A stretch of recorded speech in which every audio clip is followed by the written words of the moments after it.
Hi again, how are you? So, Jack and Sharon both like the countryside, do they? Can you imagine them alone in a house in the country, cheek to cheek? We'll see, could be interesting. Now, in this lesson, I want to talk to you about adjectives. Adjectives. In that last episode, they talked about the city and the countryside. So let's look at some adjectives that we could use to describe the city and the country.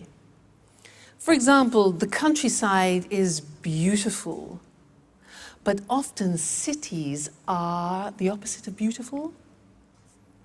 We say ugly. Beautiful, ugly, all right? Usually the countryside is quiet and the city is noisy. Noisy. The countryside is usually safe, whereas cities can be, dangerous. Life in the countryside is slow, whereas life in the city is fast. The countryside is rural, whereas the city is urban, all right? Usually the countryside is charming, and often cities are modern. Life sometimes in the countryside can be boring, but life in cities is usually interesting. Life in the countryside can be very relaxing, whereas the city is usually exciting. Countryside is very clean, Anne would like that, whereas often cities are dirty. The countryside is usually cheap, whereas cities are often expensive. Okay, so those are typical adjectives to describe countryside and city. Now let's think of people and things.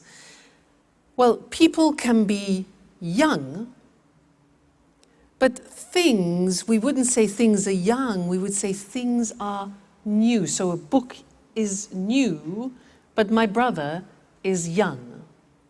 The opposite of young is old, okay? Old. And we also use that for things, so we could talk about an old book. Now, some people are fat. But when we describe a book in that term, then we say the book is thick, not fat. Okay?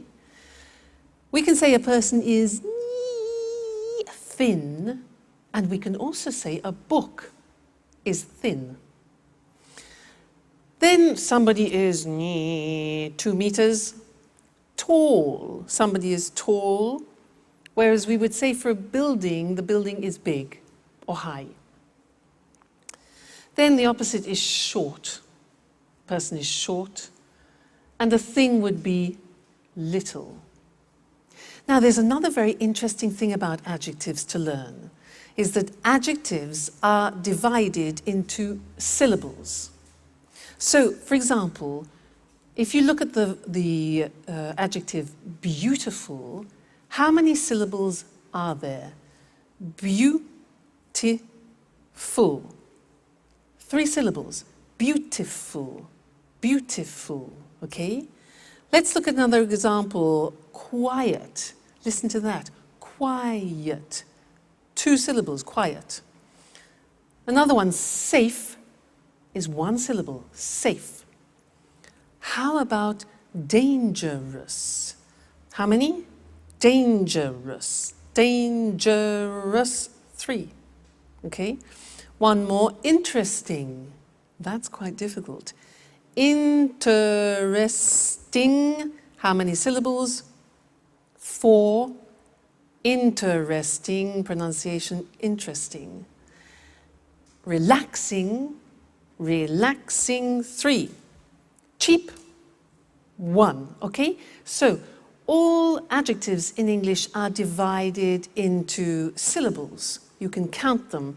And that's important when you want to compare things, which is what we'll be looking at in another lesson.